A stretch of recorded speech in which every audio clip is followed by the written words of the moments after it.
दोस्तों, एक छोटे से गांव में हरीलाल नाम का एक लोहार रहता था। हरीलाल की भट्टी देर रात जलती रहती, लाल आग की लपटें, उड़ती चिंगारियां और बीच में हरिदास पसीने से भीगा हुआ, मगर उसके चेहरे पर खुशी रहती।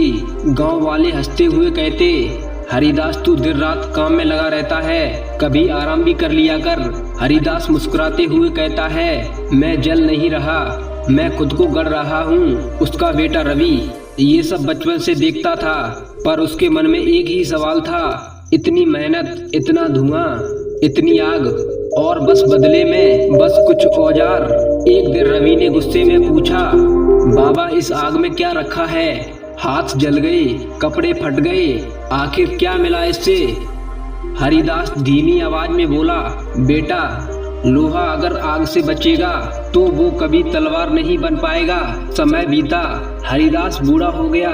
एक दिन उसने कहा, रवि बेटा आज से ये भट्टी आपके हवाले। रवि ने मन में ठान लिया, मैं इस आग में नहीं जलूंगा, और वो शहर चला गया बड़ी नौकरी की तलाश में। शहर में शुरू में अच्छा लगा, वहाँ पर सब कुछ चमकदार था, पर कुछ ही महीनों में उसकी कंपनी बंद हो गई, नौकरी गई, पैसे गए और साथ में आत्मविश्वास भी। रवि टूटा हुआ अपने गांव लौटा।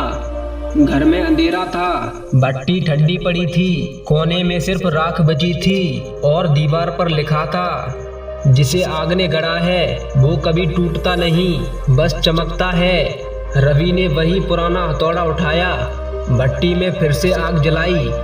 हर चोट के साथ वो अपने आप को नया बना रहा था। दिन बीतते गए, उसके बनाए हुए औजार अब पूरे गांव में मशहूर हो गए थे। लोग कहते, लगता है रवि के हाथों में जादू है, जैसे लोहे में जान डाल देता है। कुछ महीनों बाद शहर की एक कंपनी आई, उन्हें सैकड़ों औजार चाहिए थे। रवि ने अकेले बना दिए। उसे पुरस्कार मिला, सम्मान मिला, पर सबसे बड़ी जीत वो थी जब उसने आसमान की ओर देखा और कहा, बाबा अब समझ आया, जो खुद को तपाता है वही चमकता है। दोस्तों, ये कहानी हमें सिखाती है, हमें कभी भी जिंदगी की आग से डरना नहीं चाहिए, क्योंकि वही आग मुझे मजबूत बनाती है। जो दुखों से भागता है वो कच्चा रह जाता है, और जो तपता है वही तलवार बन जाता है। अगर ये कहानी आपके दिल को छू गई हो तो एक लाइक जरूर करना।